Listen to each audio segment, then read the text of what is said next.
Welcome to this week's episode of Men Who Understood the Times. I'm Michael here with Josh and Andy. And we're going to start right away with our disclaimer because we're going to be talking about some things that are going to be spicy, mainly because we had a different topic planned until yesterday when we had a lot of our own fans and so forth reach out to each of us and ask us to do this particular topic. And we're going to say some things that, like I said, may sound kind of spicy. And partly because, from what we've heard, other pastors and other churches, even Christians, are not really talking about these kinds of things. So we're trying to look at them with a Christian perspective. And so Josh had actually written the disclaimer, so I'll read that. Men Who Understood the Times is riffing off of First Chronicles 12:32. We started this podcast not with the claim that we are those men, but that we're trying to become those men by talking about things in the light of God's word. A foundational premise of this podcast is that there are certain topics wherein there's ostensibly a vacuum of thoughtful biblical dialogue because in our Lutheran subculture, we simply do not engage. So you can tell Josh wrote this because I don't use the word ostensibly. Uh, the spirit of the age then has a rather large opening to install divisive spiritual malware that can divide us from each other and eventually walk further and further away from the truth of Christ. Our topic today is a nod to multiple listeners reaching out and saying, would you please talk about this?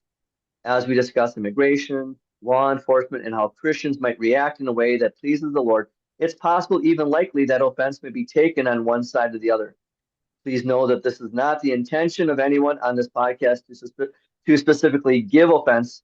We're not shock jocks, and this is not a comedy show. So thank you for that, Josh. So with that, we're going to be talking in this episode about Christian compassion and justice when it comes to immigration enforcement. And the first thing we're going to be talking about is false equivalencies, weaponizing history, and then media perspectives. So, Josh, if you want to touch on first media perspectives. Sure. So, the first premise I have here, I'm going to call no one is playing with a full deck. Um, and this is going to be really helpful to be able um, to give and receive charitability and grace on this in a very real way. We all have our own little media echo chambers because of these things. Okay. Um, and I had a friend of mine. Well, I'll say it like this. Um, in preparing for this, I tried to engage with as much coverage of this topic from a viewpoint I disagree with, to intentionally breach my own algorithmic echo chamber. What I found is fascinating and rather terrifying. I'd like to begin by trying to frame the conversation from a viewpoint I disagree with and then invite comments from anybody who watches this who I've got it wrong. This is an attempt at having a good faith conversation. I ask that you argue in good faith. So, what's a good faith argument?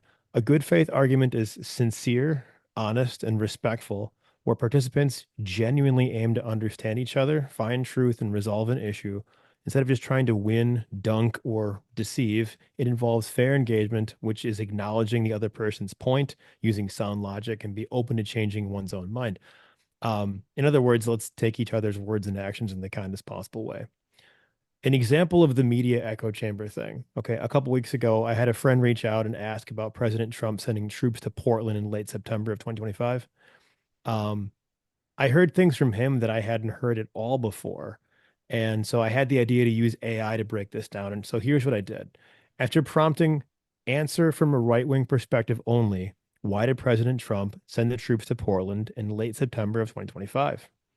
Afterwards, I asked the exact same question from a strictly left wing political perspective. I received completely different answers, each one stemming from different fundamental premises. We can have good faith conversations with religion and politics or mixing those two things together, if we at least recognize that no one has all the information that's available, no one's playing with a full deck. No one actually has all the information about very complex topics from all sides. And what Satan wants is for brothers and sisters in Christ to simply demonize those who disagree and for Christians to be silent to risk offending the unbeliever. This is not what we're called to do in Matthew 28. Here's what I found, and I'm actually going to share my screen to show this with you. This is I used Grok and ChatGPT and Perplexity, and let's see here. You guys see my Word document here? Yes. Okay. Um, and so you have an overview of where the right wing perspective aligns with reality. Because I specifically asked the AI to say, okay, objectively, fact based only, what really happened? Okay.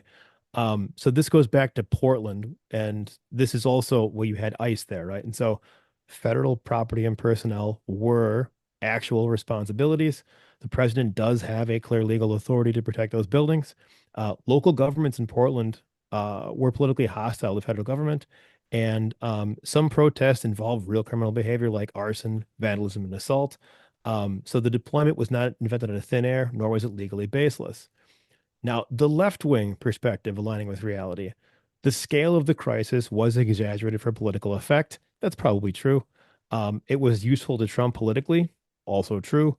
Um, this did escalate tensions instead of calming him down. That is objectively true. Um, you can talk about the motivations behind that and how Democrats contributed to that, but okay. And then local Democratic consent was in fact overridden. Okay.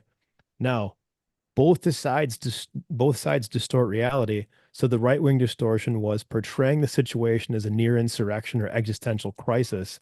The left wing distortion is treating the deployment as purely authoritarian theater with no legitimate interest at all. Both frames simplify a complex conflict into a moral cartoon. I love that framing. That's actually really, really good. AI is terrifying. Um, so here's the most accurate conclusion: there were actual security enforcement issues involving federal property. Trump did have legal authority to intervene. The threat was overstated rhetorically, and it was a politically motivated response as well as being operational, and the deployment likely escalated conflict. Okay. And so if you say which side is correct, you have to have an incredibly nuanced take on this. Um, and so here, I'll stop sharing this now. All right. So when we discuss this, it's going to be really important to address things from both sides of this and then say, okay, let's just compare notes. What are you hearing? What am I hearing? Um, I listened to several podcasts and read as many articles as I could find from like CBN, Christianity Today, NPR. And so I do think I have the gist of the argument that I disagree with, but I kind of understand where they're coming from. Okay. And so, Annie, if you want to talk about your Well, false yeah, equivalencies. yeah. Before you get to that, so to understand that what Josh is proposing here of listening to both sides and understanding there's going to be propaganda and there's going to be stuff from the government, media is not going to trust you. That's not brand new. I'm Mm-mm. teaching right now for Lord of Lords a Bible study on the Wells 175th anniversary. And it's interesting. It's in the Bible study, it's in the notes that said that our Wells church body with World War One, there were those professors, both at Dr. Martin Luther College, the seminary, pastors, leaders, as well as members, who did not support going to World War One. And part of the reason was because they did not trust the government, nor did they trust the media. They thought that a lot of the reasons for getting into World War One was propaganda. And I brought that up in Bible study. I said, "Oh, wow, things really have not changed in a century." Okay, and so what Josh is talking about here is don't just believe one side. That's why in previous episodes we've talked about giving you, uh, different news sources. I always say to people, find a news source that doesn't hate you. But yet, it is important to understand where coming from the other viewpoint. And I've had to do that too. Sometimes I can't do Google searches because I know it's going to come up with a different kind of answer than what I'm looking for. And so I have to do other search engines. And then, like you said, compare. Because one piece I was going to bring up later, I'll bring it up here, is one of the things I found in researching for this topic was that in the city of Minneapolis, it said that 24, so 24 Minneapolis police officers have resigned and 18 of them have gone to work for ICE. I did a search on that in different search engines, and both would say that's not true. Others said here's proof of this, and so forth. And I would just present it as it could be true, but because the news sources that I'm trying to find the answer from, both are giving me two different answers. So where is the truth? So leading into that, then, Andy, if you want to talk about the false equivalency and then weaponizing of history to try and prove a point. First of all, Mike, given that it's winter in Wyoming, I think you should be wearing one of those Russian chapkas or whatever. We need that. We need the flaps over the ears. I'll try to remember to do that next week. I have one of those. It's John Deere, but I also have a raccoon skin hat that I wear to Packers Ooh, games. I like that. I like that. And also, if you could adorn your dog with one as well, just might be a little chilly It's there. only That's cool if you made it yourself, though. Like you would have killed a raccoon and make that. yeah. Then I yeah. have not seen a single raccoon in the 8 months I've been living out here. So Wow. yeah. All right. Anyhow, So false equivalencies, there's a number going on, a handful going on here at least. The ones that stand out to me are the easiest one to spot is the group versus the individual, right? So first of all, not all ICE agents who commit an infraction, whether willful or not, are, excuse me, not all ICE agents are guilty just by association to one ICE agent who may fail or have a hiccup during his duties or worse. In the same way, not all immigrants are necessarily innocent just by virtue of them being poor or by virtue of them being from uh, an impoverished country, a third world country. We have to grant uniqueness within the groups or start looking at people like individuals rather than associating them either guilty or innocent by groups. That will help us tease out the nuance here, like Josh was referring to, because we might want to say, oh, Trump is right and ICE is always right. Well, ICE agents might make a mistake. And I'll circle back to that topic in just a moment. There's another one that people need to be aware of because of the critical theory socialist agenda, and that is the friend enemy distinction. Not Mm-hmm. all ICE agents are your enemies. In fact, if you wanted to group them together, you should assume that none of them are. Even while you concede, just like you would with the police officer, you show respect to police officers in general. Even knowing that policemen, policewomen are sinners, and there could be either blind spots, mistakes, weaknesses in the exercise of their duties. But ICE agents they need to be afforded the same type of honor and authority given the vocations that they fill. And I'm not talking about just job, I'm talking about their essentially like a Christian vocation, but for those who are Christian, right? You can understand that correctly. Their station in life. But what happens is in the course of implementing critical theory and in a socialist agenda, you can't have nuance like that. There has to be tribalistic separation so that whoever is not for you is absolutely against you. And so it's if one ICE agent slips up, then all of them are to be condemned. All of them are to be thrown under the bus. All of them are to be opposed. And Christians, with or without much discernment, should be able to recognize that agitational additive in this whole mix because it is toxic. And I'll get to the sort of a solution to that in a minute. The last one, though, well, they're kind of related, but I'll just say them say the one point in two different ways. I would call it truth versus error.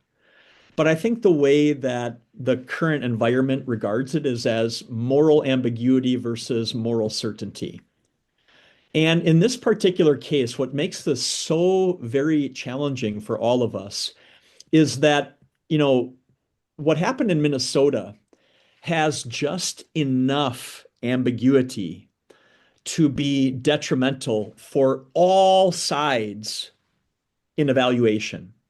So, for example, if the woman in Minnesota was unambiguously like from 25 meters away trying to step on the pedal and nail this officer with her vehicle, then would there be any debate about what happened? No, because it would be very, very black and white. Or on the other hand, if the officer, you know, walked up to a stationary car that wasn't even running and just began to pop, pop, pop, pop, pop, there would be no ambiguity to what he did. But this situation has just enough ambiguity that those who are Marxist love to seize on that moral ambiguity because it's always about agitating everybody to perpetuate the problem. And what happens is they divide people by entrenchment. You pick a side because in your mind you've already got a side and you've already made the assessment you want to make, like Josh was alluding to, and you're so entrenched that you're unwilling to consider that in individual situations there is nuance. Not everything is always clearly black and white. Sometimes there's gray. I think level-headed contributors here might be able to say the woman in this case who was killed was in the wrong. It is possible, at least with listening ears and empathetic hearts, forgive me for saying empathy, it is possible for an empathetic heart to understand that the officer may have made an impulsive decision. I'm not saying he did. I don't know. I don't know his motives. But we can say that there might be more to this story, as you said so well, Josh, earlier, that we can really truly understand because we're not party to it. But what we need to see in the whole playing out of this with these false equivalencies is that the problem is purposely being exacerbated. Fuel is being doused onto the fire so as to make it far worse and exaggerated than it was ever intended to be. So if I could jump in real quick, and I didn't actually do the thing yet that I said I wanted to do in the intro, and it's going to dovetail what Annie just said beautifully, actually. Okay. Um, I typed out a summation of what I think the confessional Lutheran anti-ICE side would be here. Okay, and I want to bounce this off you guys and see if you would agree with this. And again, anybody in the comments who wants to say like, "Hey, I think Josh framed that poorly," please, I'd like to have the discussion. So here we go. Um, from the anti-ICE side, okay, so people of our confession who are really angry about this and think that ICE is well wrong. Okay, here. Trump's immigration policy and the violent conduct often associated with ICE enforcement, they come into conflict with confessional Lutheran teaching because they treat vulnerable neighbors as expendable objects of deterrence rather than human beings created and redeemed by God. And because they push civil authority beyond its God-given vocation to preserve order into cruelty and scandal. I'm going to pause it for a second. I don't think that's unreasonable if all you ever see is the 8-second clip of ICE in particular responding to aggression. You never see the cause, you only see the effect. And so the videos are intentionally clipped to make it look like ICE is wandering into a Home Depot parking lot and just hosing people down with that orange pepper spray that they have. All right. And If that's before all you're ever shown, yeah, I can see how you'd get there. Go ahead. yeah, and what you're talking about is videos. So one of the things that I had researched about false equivalency here too is what you're hearing. And so one of the things I found was that people are trying to frame ICE agents as it's the same as the Holocaust. And they'll say, Mhm. Anne Frank was hiding from genocide, just like these I saw people that one, are yeah. hiding from a genocide as well. But no, Anne Frank was, yeah, she was literally hiding from a genocide. But what ICE agents are doing is they're enforcing federal immigration law. They are not rounding people up and then putting them in concentration camps to gas them. And so it's important for us to be able to have a debate like we're talking about here uh, about immigration enforcement, but not pretend that ICE equals Nazis. That's not fair to them. That's a That false equivalency that Andy, yeah, is a I would false agree. equivalency. That is Mhm. propaganda. But just like you're talking about, Josh, and that's why I brought it up here, is when people only see that 8 second clip, they don't see what's Hmm. before it or what's after it. And the same way when people are only hearing these things and they say they're making these comparisons to Nazis and Trump to Hitler and to the Holocaust and so forth. That's not fair to history. That's not fair to the Jews who were slaughtered in the Holocaust. Okay, let's try and find something new and nuance. Okay, go ahead if you want to go ahead and talk about the videos then. Well, sure. I just just Yeah, to keep going. button this up because there Yeah, is scripture repeatedly binds God's people to protect the sojourner, the widow, and the orphan.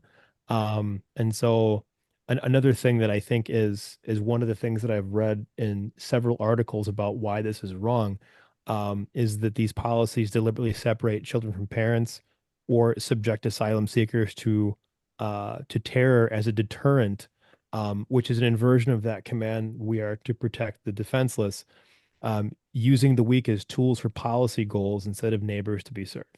Okay. Now, I think that that's an accurate summation, perhaps not as complete as some would like, but again, feel free to comment on that. So I wanted to present the side that I disagree with as charitably as possible, specifically so that later on, when we circle back to this, I can say, all right, the people who are supporting ICE right now and also are confessional Christians, here's where we're coming from. And here are things that you might not have heard in your feed, whatever that looks like, whatever that is for you. And so then we can like kind of compare notes and see maybe if the truth is in the middle or if it does exist more to one side or the other politically. So go ahead, Mike. yeah. Well, Andy, you had talked about vocation. So why don't you talk about, I think, three specific vocations. What we're talking about here is the vocation of us as citizens, and then the vocation of the state, because you see, for example, in Minneapolis, where you have the mayor trying to pit police officers against federal ICE agents. Okay, and then you have Governor Walz doing the same thing. So the vocation of the state, and then also the vocation of law enforcement officers, whether they be police officers of the city or whether they be ICE agents. So go ahead and just touch on that, and then Josh can build on that. Just those vocations of those three institutions. Okay, I will do that. I want to touch on two things. Yep. First, you said at the beginning, Josh, with your qualification, we're not a comedy show. This is serious on the one hand, but in that we don't represent our institutions. But when I think about us getting together, I think of it like a campfire. We're a Yep. couple of we're a few called workers, and we're just shooting the breeze about issues of our day, in part because uh, there's not a lot of other places, not a lot of other forums where this can be done. And so, I found it funny that even from our last episode, the experts say this. Not one of us seriously considers ourselves an expert in anything. But I will say we're perceptive enough through various fields of study that we've done to be able to pick up on a few things, maybe points of interest that you might watch out for. And that's kind of like where this is all coming from. One point of interest, though, Josh, you said watching out from a confessional Lutheran standpoint, the sojourner, the widow, the orphan. Notice the tense of Hmm. those. Notice the number, the quantity. Those are individuals, right? Because again, that issue of ambiguity and group versus the individual is every immigrant, whether illegal or not, a widow or an orphan. No, of course not. So there's got to be enough nuance in the way that we think about Yeah. immigration, understand that there's going to be variance.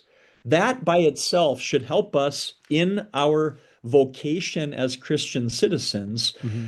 realize that what we don't want to do is find ourselves discerning our times in the same framework of ambiguity that either the propagandists or the Marxists or the media or those with the loudest and strongest opinions would have us think about it, because that will just exacerbate the strife and the division and the fragmentation between us. But with, we've been kind of circling back on this theme, but if we're understanding enough of this nuance, that we can't know all the details, we don't know what's going on in ICE prep meetings or in political cabinet meetings to figure out how to address an uprising in a given national city. We don't know the motivations or the strategies that go into that. We have to stay in our lanes. And so that means, as Christian citizens, of course, we can certainly formulate a standpoint or opinion, a perspective, but we must do so conceding that we can't be fully in the know about an issue or a decision. Moreover, I think that's the brilliance of Romans 13, where God says, for the individual, you need not fear the sword if you don't do wrong. And this is Mhm. why it's such a big deal out of not by only peacefully protesting, because even if you're really passionate and worked up about it, if you go beyond the peacefulness of the protest, if you end up impeding an officer, local, state, or federal, even if you are morally in the right, you've done wrong because you have gone beyond what your vocation allows. So that's the individual Christian. Um, for who else did you bring up? Like I the I said this like the state versus federal. state versus federal. Boy, that's And that'll be one I think in the future because we keep talking about amongst the three of us. Hey, someday we'll get to the Magdeburg Confession, and then for whatever reason, it seems like the devil keeps bringing up all kinds of topics in our world, and All of which so the Magdeburg Confession would speak to directly, like this one. yes, Um, yeah, and so it's a Magdeburg Confession, and I heard that there someone had among the three of us had written a book that kind of deals with the Magdeburg Confession, and so you can check that out. There's a whole section on it, and one of us would even sign the book too. Shameless. Shameless. Hey, could I ask a question real quick? Because Yeah. I can pretend to be a lot of things. Like I have a t-shirt that says certified YouTube mechanic, as an example. Um, what I am not and cannot fake, I am not a Greek and Hebrew scholar. Like I can use Google Translate or a concordance, but or a triglot rather, but I can't read those languages. You guys can. When we go back to the actual text, and I should have asked you guys this before, so you can be prepped for this. I'm sorry. On the spot, when we go to those passages commanding us to be concerned about the widow, the orphan, and the foreigner or sojourner, is that command directed to me as a head of household, or is that command directed to the state or the government? yes. You think of Romans chapter 12, no, excuse me, James chapter 1, Hmm. James chapter 1 and 2, can't remember. I'll look up the quote. But religion that God our Savior accepts as pure and faultless is this. And I'm just calling this from memory. Hmm. But to look after widows and orphans in their distress and to keep oneself from being polluted by the world. So that's plural, by the way, widows and orphans. Hmm. That is definitely to the individual. So it's an expansion upon Old Testament civil law. Okay, then Yeah, the and what second what I thing I was want, oh, go ahead. what I also add to that is notice a couple of things that has happened in our American culture is uh, well, first, we are called upon to first fulfill our vocation as parents and the family. We take care of our family. If more families took care of their family individually, we wouldn't have all these issues that we're talking about. So the family. Then comes the Christian family. Then we come love your neighbor as yourself. If we focus specifically on those three things, then we would. I don't think we'd be in the kind of situations that we are. And I've told my members. I've only been here a few months, but they've heard me tell them a lot. Tell them this a lot already. Is that what has happened is whether it's the Christian individual or the churches have given this over to the government or the government has taken us away. And that's where I think that taxes are way too high so that we can't afford to do this. But it is our job as individual Christians and the church to be able to take care of the widows and the orphans. The government has taken that away from us, and they cannot do that as well as we can as individuals. Try and think of anything besides the military and law enforcement that the government as a big entity does better than we do as individuals or as a small corporation. Or as efficiently as, I think. Yes, exactly. Yeah. And so that is, it'd be nice if, my encouragement would be, hey, we have to get down to the smaller things. Again, we focus way too much on the big things. Supreme Court, president, vice president, even governor. We need to be focused on the little things. Little changes start first in the home. Then, who's picking books for your library? Who's on your local school board? Who's your mayor? Those are the things that impact the family. But instead, we get focused on these really big things that we really can't. As Andy said, that's not our lane. The lane is family, home, our local government, and so forth. Well, and to that, so Mike, great point. And when it comes to it's hard to not, it's hard to avoid overgeneralizing. And I know to some degree in short 1 hour pods, we got to do that a little bit too. But I want to give a specific example also that overlaps here. A few examples actually. So number one, if you're trying to peacefully protest and you think that peacefully protesting is just not wielding an antagonistic or agitational weapon, you're wrong. Goading those who are trying to fulfill their vocations is also wrong. I mean, do you think an ICE officer really wants to shoot or maim someone? I doubt that's the purpose with which they start their day. But do I think that someone with a sinful human nature can be pushed to the brink or even over the edge? I do, on both sides. Why would we want to inflame tensions? We want to unite ultimately with the gospel. But even in society, as we work next to our neighbors, we want to love our neighbors, not to, not to exacerbate issues. Moreover, by the way, I think on large scale, this whole this whole ambiguity thing. Does anybody notice any similarities between this reaction to ICE and the reaction to George Floyd? It's identical. It's not just the city. That should help people understand that there's more to this story than what you see on a CBS video short Instagram. Also, just before this thought leaves my head, to the notion that ICE is being exceptionally violent, I have a couple of thoughts on that. First of all, and also that we're separating families. Okay, so now I'm going to kind of shift over into to people who would disagree with me on this, either politically or from a theological standpoint. Okay. All the people there who experienced violence from ICE were doing something wrong. Okay. Again, ICE is not showing up in random, like in a Costco parking lot on a Sunday morning. If you've been to Costco, it's a zoo on Sundays. And just ramming their vehicles and spraying people with pepper spray. That's not happening. And so anybody who goes there to specifically impede a federal investigation, that is a crime. I believe it's a felony, actually.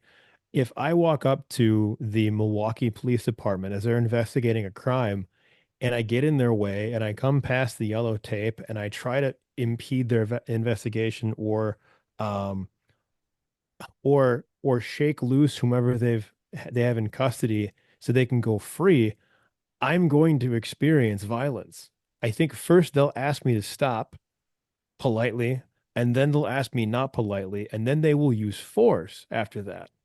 Further, as far as family separations are concerned, okay, um, I seem to recall several months before the ICE crackdown became really, really serious, where the Department of Homeland Security had a website saying you should self-deport. We'll even help you. We'll pay for your ticket. You should leave.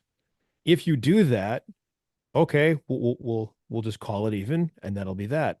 If you get caught here after this, what I forget what the deadline was, you can never come here again legally. We won't let you.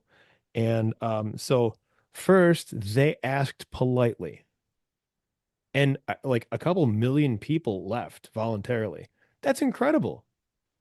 They don't get any credit for that, but that's incredible. So first we asked politely, and we said, "Hey, we'll even help you." Okay. And we'll pay That you. way you can take your kids with you, and that way you can take your family. You're not supposed to be here. A sovereign nation is a biblical concept that is not against the Bible. You can have borders in the same way you can have walls of a house and a door that locks. Those things are okay biblically. And as far as the family separation is concerned, if I commit a crime and I go to prison, that is a separation of a father from his children, right? That would happen to me if I violate X, Y, and Z law. And so it is not unbiblical to do that. And what the whole argument ignores is that choices were made that do in fact violate laws. And I'm not sure why that gets ignored. But I would say it like this. So um, also, from a Lutheran standpoint, here we go. A government that refuses to enforce its immigration laws undermines the rule of law, invites further disorder, and thus fails in its God-given task. After all, from Romans, the government does not bear the sword for nothing, right? A government that seeks to clarify, tighten, and consistently apply immigration rules, including removals, can be seen as repenting of earlier negligence and better fulfilling its office. Now, confessional Lutheran ethics might say that the love of neighbor includes not only the migrant, but also the citizen, the overburdened community, resources that are being used up, and those harmed by crime, cartels, and human trafficking at a relatively porous border. Stricter immigration policy that aims to reduce human smuggling, drug flow, and violent crime can be defended as an act of corporate love toward vulnerable communities as well, in particular, people in poverty who disproportionately suffer when borders are effectively open. And if you look at the degree to which fentanyl deaths have dropped, there's a direct correlation between immigration dropping and fentanyl deaths and overdose deaths. And so, I mean, I do think that reasonable people can disagree about this as long as you are aware of the fact that there's actually a good cogent argument to be made on either side of this.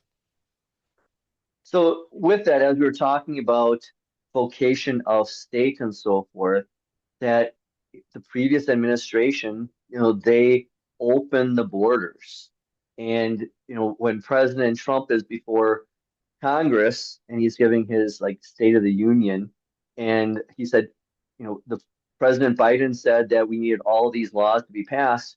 And then he said, no, all we needed was a new president. And everyone, well, the Republicans all cheered and the Democrats remains sitting there stone faced. The key is what is happening now is trying to clean up the mess that has happened.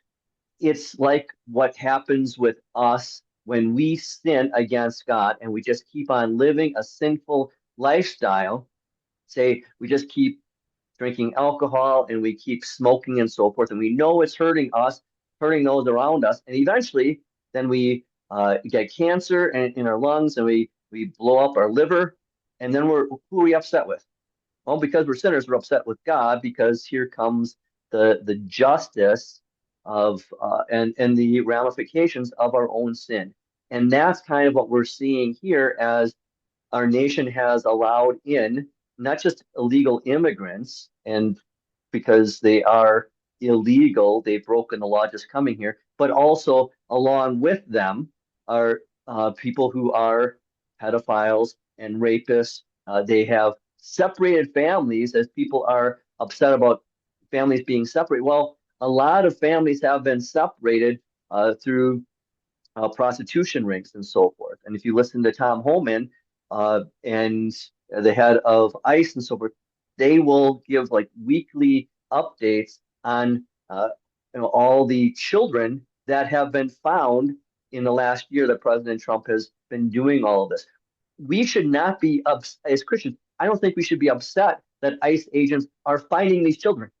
We should be celebrating every single child. They're a lost lamb that God, through his government, has found, and we should be celebrating that. Uh, Also, Josh, as you were talking about resources and you were talking about fentanyl deaths, I know how hard it is to buy a house. I've got daughters that need to buy houses with Oh their yeah. spouses. Yep. They are expensive. Well, why has housing exploded? Well, some of it is because big corporations like BlackRock and so forth have Hmm. bought up houses. And Zillow and And yeah. yeah, and President Trump is trying to put an end to that. But also, uh, these illegal aliens, they have to live somewhere. And now, as you've talked about both Tom Homan with ICE and then also the South deportations, as so many millions have left, all you have to do is look at housing prices. What's happened? Housing prices have gone down. Food prices, they're still high, but that was a previous episode where we talked about SNAP benefits and fraud and so forth, and that causes prices to rise. Hmm. But uh, as there's actually enforcement of laws, now these things start going down and become manageable. And then it's not just about a certain group like illegal aliens. It is all of our nation, and we should be concerned about them too, and a larger group after family and so forth. Uh, so, Andy, if you want to talk, then we touched on a little bit. You can be on both sides of these kinds of issues. I'll talk about in the last point where it comes to COVID and those kinds of restrictions, and how do we protest that? Well, how do we as confessional Christians protest when we think that the government is going too far? So you're talking about legitimate forms of resistance. We've sort Right. of already I've riffed on the the concept of peaceful protest, not just simply being an avoidance of violence, but rather also um, a Christian demeanor of conduct with words and actions too. You don't goad, you don't prod those who are trying to carry out their duties. That is not your role. I think there's some other things though that we can do, maybe not even to peacefully protest, but legitimate support or resistance, I think would be best carried out in a way where, like as Christians, I think what I'm well, let me say it real candidly here. I don't want socialism. I know that'll shock you guys. I don't want to see what will happen to so many people in our country if a socialist power takes root among us. It's not just Christians that will suffer, it'll be everybody. So I think one of the best ways to oppose what's going on right now is, this is weird for us to say on a podcast like ours, but it's to not get hell bent stuck on one interpretation or another. That's it. To consider staying neutral as it pertains to your love for the other side, but also not neutral. I don't know.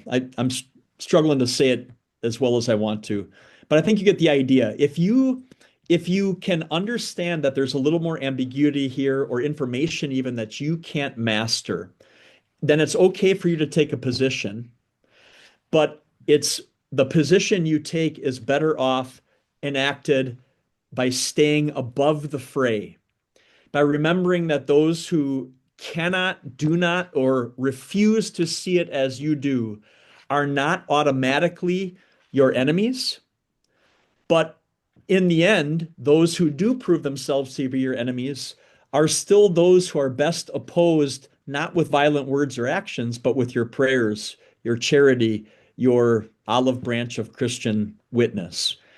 And then I guess one of the other things too for Christians is to consider one of the things that makes us so doggone twisted and difficult to navigate is because what we're really doing is struggling to apply what Solomon said in Proverbs 26. In verse 4, he says, "Do not answer a fool according to his folly, or you yourself will be just like him." And that's immediately what we want to do. Everybody, including us, we immediately want to chime in.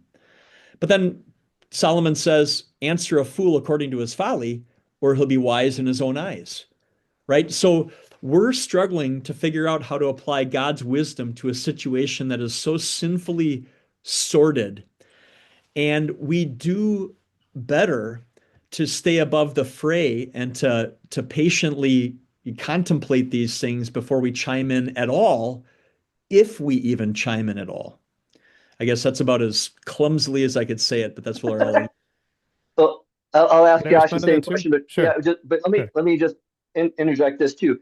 So a couple of things. One is I encourage people to go and read, but I think even more watch the interview that was done with Renee Good. So she was the lady that was shot and killed by the ICE officer. Go and look at the interview that the the former father-in-law of Renee Good did with CNN. Okay, CNN is not a right-wing news organization. And just one sentence or two from what this gentleman said in the interview, Macklin, he says, I think there's some bad choices. If we're walking in the Spirit of God, I don't think she, meaning Renee, would have been there. That's the way I look at it.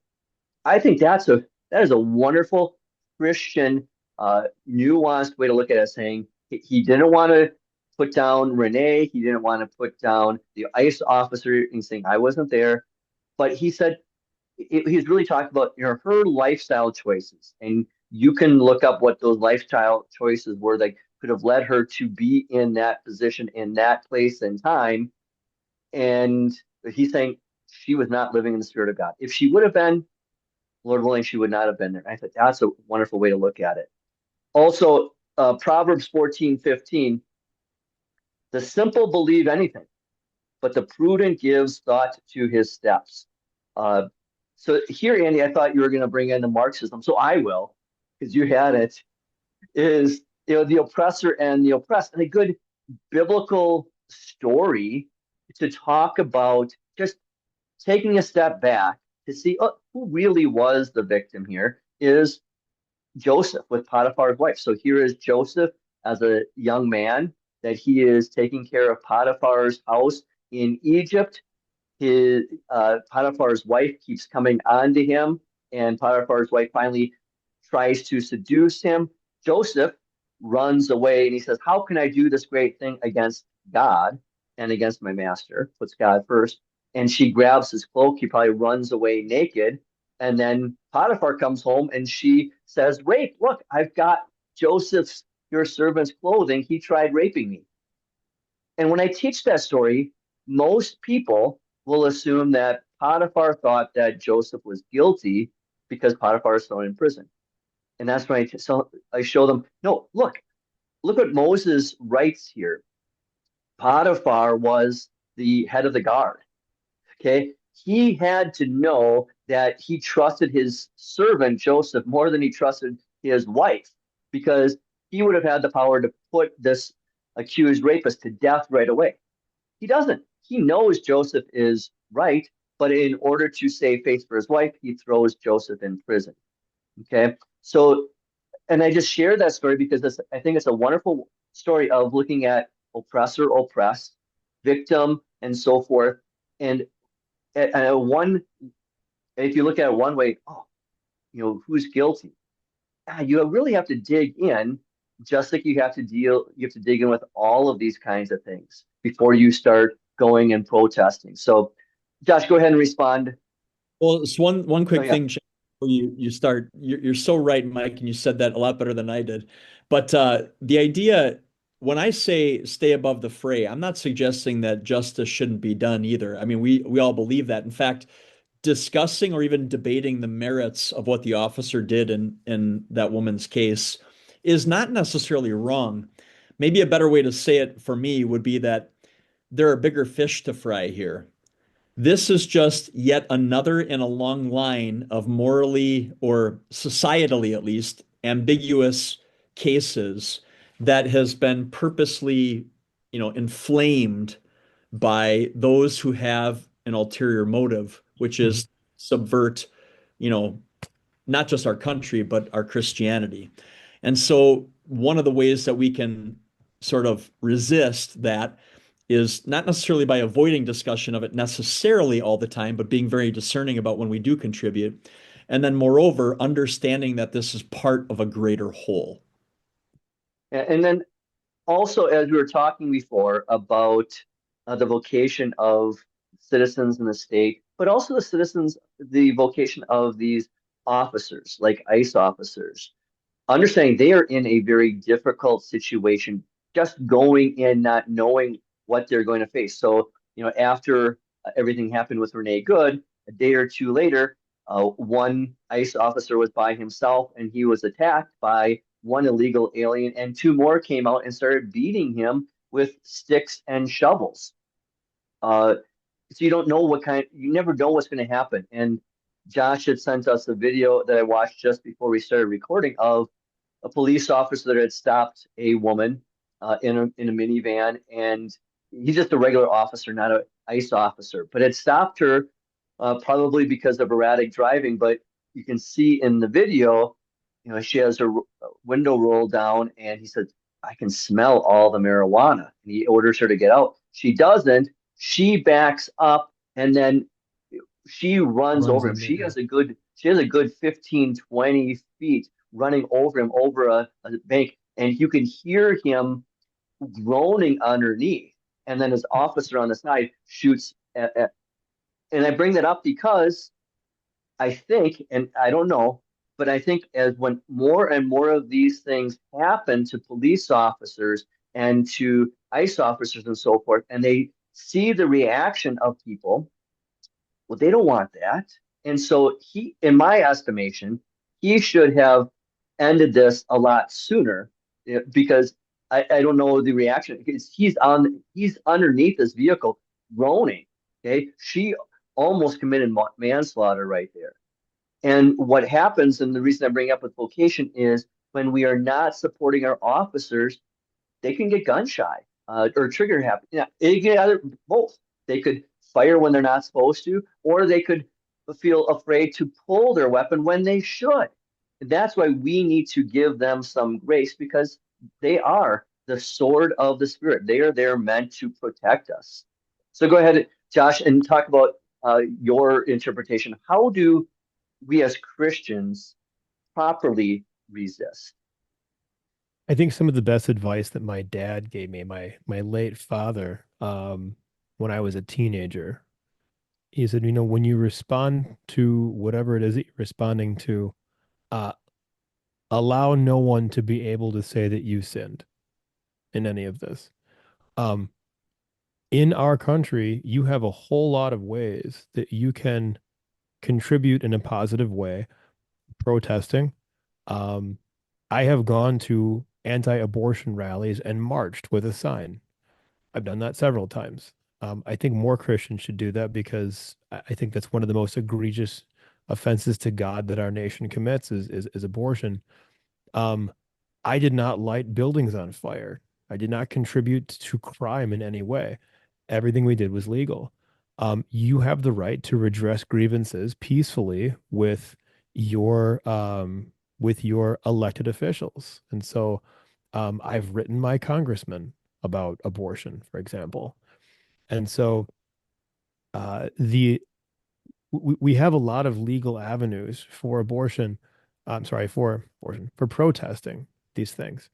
And I think to the extent that we have those avenues, we should take them as Christians.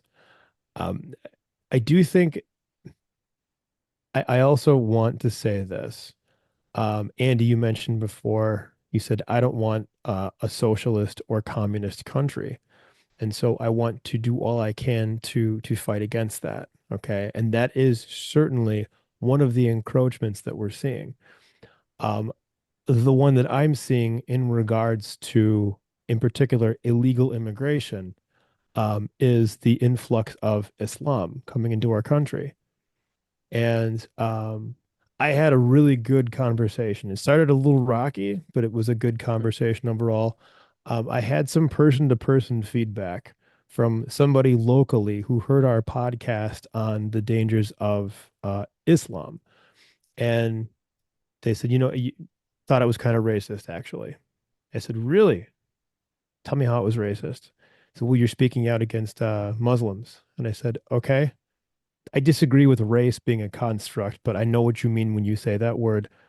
What race of people are Muslims exactly? Because there's 2 billion of them on the planet, and they encompass, I believe, like 52 different nationalities and as many shades of melanin as you have in there. And so, how would it be racist? And in going through the conversation, okay, again, not getting angry, just asking questions, okay, I was able to bring them to a point where they could say, "Oh, well, what is your concern?"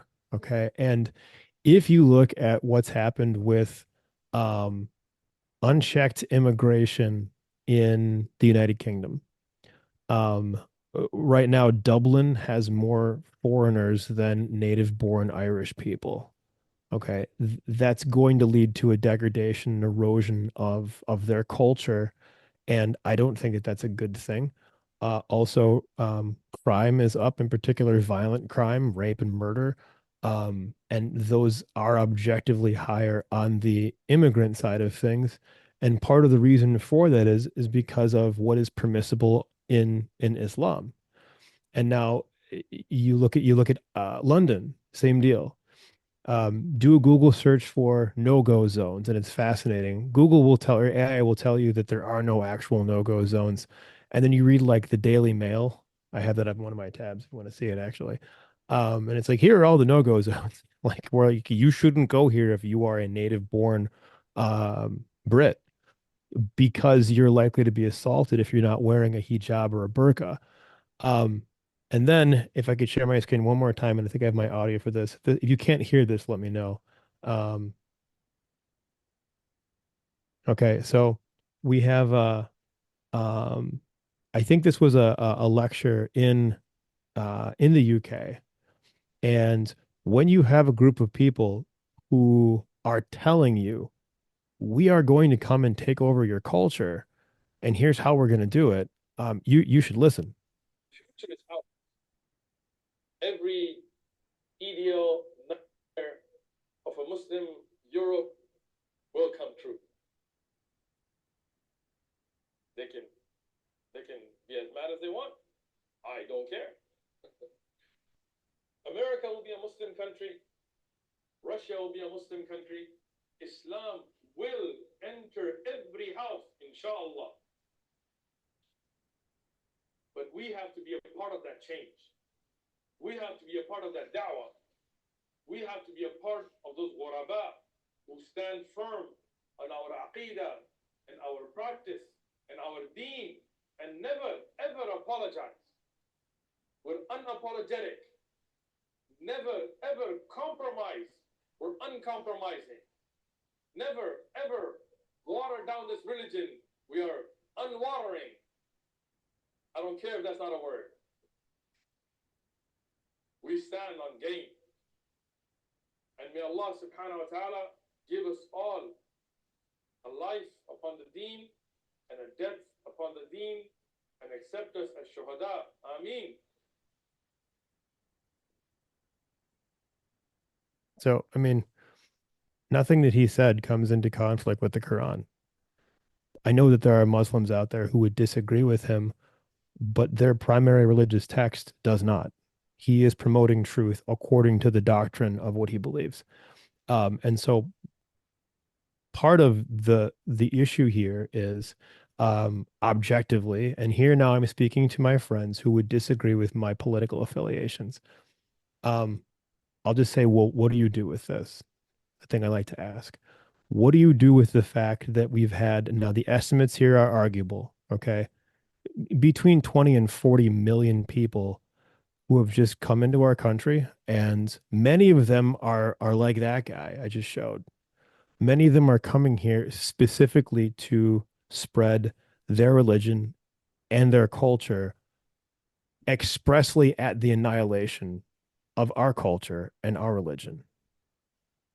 Is it a bad thing if I'm opposed to that and want to use the laws that we have on the books to prevent that from happening, for not just for myself, but for my children and my grandchildren someday?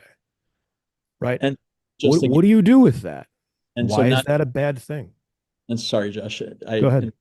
And so not just against socialism, but for many other reasons Oh, too. sure. No, right. Yeah. And I then gotcha. like and is it wrong for men like us to resist in our own peaceful fireside chat kind of way axioms like or slogans like defund the police and abolish ICE because we recognize what interplay those have with furthering this kind of importation of evildoer. Yep. And there are two different times on a discussion group for our own church body on Facebook. This last week, I was called a racist because I talked about exactly what you're saying, Josh, about the Islamic religion, and I was called racist. And I responded to both ladies saying, we're not playing that game anymore. You can't just call someone a name, racist, Islamophobic, whatever, in order to shut down conversation. If you think I'm sinning, then point out my sin according to Matthew Hmm. 18. Otherwise, Hmm. you're sinning by breaking the eighth commandment by labeling me something that I'm not. Uh, like Andy's saying, it's not racist to notice something, to point it out. Uh, and so the last thing here kind of builds on this is again, we had each of us numerous people that have asked us to touch on this. And so someone reached out last night and asked us, well, how do I respond to someone, a Christian lady who said, we need to get out there and protest all the ICE agents and so forth. So this is what I wrote. Uh, I said, did these same people who claim government overreach and the taking away of rights also protest Obama when he forced people to buy insurance or receive a fine? Did they protest President Biden when he forced people to take an experimental shot or lose their job or get kicked out of the military? Did they protest their mayor or governor when they shut down small businesses, forced people to stay at home, make people make medical decisions about masks, not allow people to see their dying loved ones or their sick uh, loved ones? If they didn't protest then, why not? Is it good and right to hold our governing authorities accountable? Yes, definitely. The U.S. Constitution demands that we do it. But here's the key. How do we do it? Is it Hmm. by screaming, whistling, following, blockading, being and shouting vulgarities, doxing, etc.? And then why are we doing it? Is it because we're supporting a political agenda and then couching it in Christian terms? Those are the questions we need to be asking. So, lastly, first Andy and then Josh, that leads to this last question. Uh, are we allowing our Christian doctrine to shape our politics? Or have we seen that our politics are shaping our Christian doctrine? Go ahead, Andy. Well, so that I can apply my own words, I'll say it depends on the individual. However, I do sense that in our times, it's becoming more and more difficult for people to discern or to see, to perceive how stained and saturated every area of life is with the political. And so they assume that when they go to the movies, they're going to the movies, but it's actually a politicized propaganda 2 hour session, struggle session. When they go to work, I have a handful of public school teachers in my congregation.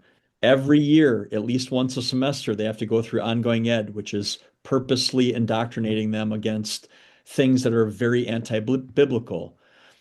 You would expect to go to the grocery store or to turn on the television and see commercials that are just about, raise your hand if you're sure. But instead, they're getting either bombarded with political ads or they're getting bombarded with like a T-Mobile ad that has two men hugging on the couch or something. We just can't escape it. And people need to come to terms with the fact that the world we live in is not maybe not the same. And I'm not trying to suggest that if we just rewind it'd be better either. I understand there's nothing new. It's just that people have to stop being naive to what the dark authorities who are at work in our times are really what they're really trying to do. And, cut the cards a little bit. Wake up just a little bit. So Josh, same question. I think the other ethos of this podcast is answering that question in long form content. Can you be part of a political group, or what informs what?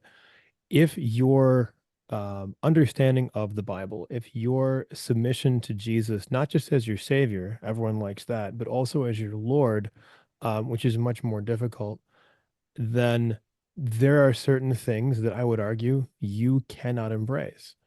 Um, how you can say Jesus is Lord and then embrace a political party that promotes um, so many things that God calls sin and then God calls evil, including the murder of unborn children, abortion up to the point of birth as de facto birth control, the promulgation of homosexuality or gay marriage, especially with children, the promulgation of the notion that men can become women and sex is not an immutable characteristic, and that I can just choose reality for myself and everyone else is supposed to capitulate.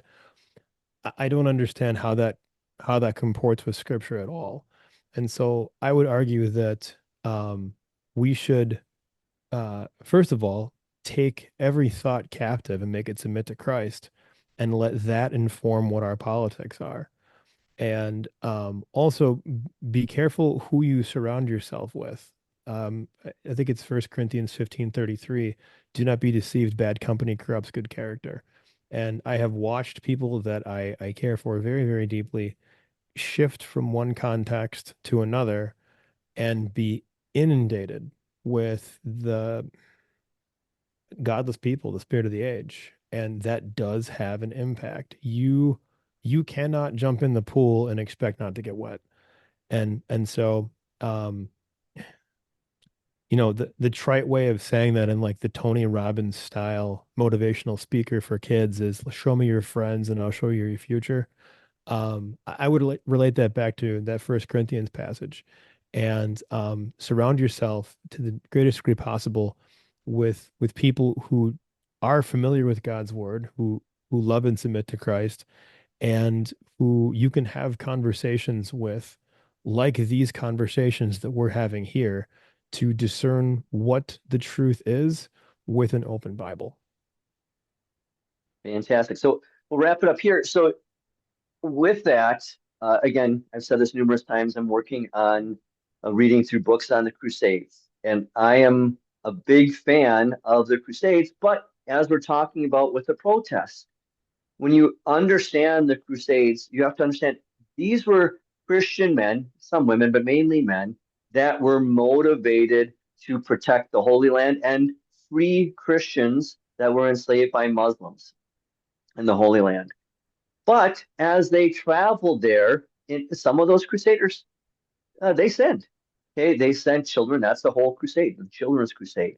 On the way, couldn't get to the Muslims, so they got upset. They went after the Jews. That was wrong. Uh, because many of them were Catholics, they went after the Greek Orthodox Church. Okay, they stole things along the way. So they had good motivation along the way on these crusades, but they're sinners, and so they sinned along the way. And so when you resist, when you protest, like I said before, my whole book is about resisting the dragon's beast. But how do we do it? Like in Star Wars with Anakin Skywalker and with Obi-Wan Kenobi, have the higher ground. That's the famous meme. Have the higher ground, that we should never be brought down low and accused of sin as we are protesting and resisting. So that's my conclusion here: is be compassionate without being dishonest. Be compassionate without being disobedient. Care about the immigrants while at the same time caring about our law enforcement officers and our immigration officers. Resist and protest if you feel that that is your Christian motivation to do so. You are given that right under the First Amendment, but do so while keeping the first commandment. You keep praising God while you're out there. You keep the second commandment, that you will say things that you would make sure your mom would be okay hearing, that Jesus would be okay hearing, because he can't. When you're out there, make sure you're keeping the fourth commandment, that though you may be protesting, you could be protesting police officers and ICE officers at the same time, that you're going to do it respectfully, that you're keeping the fourth commandment because these are God's authorities he has placed over you. And then keep the eighth commandment, so that you are not denigrating someone, you are building them up. That's an awful lot of commandments you have to be keeping while you're resisting and protesting. So, because in the end, this was a Bible verse that stuck with me today as I was reading it in the epistle lesson of Colossians 2, verse 10. Christ is the head over every ruler and authority. So when you resist, understanding whom you may be resisting. Lord's blessings. We appreciate any kind of comments on YouTube and so forth. We try and get to those and comment, and we appreciate any kind of feedback.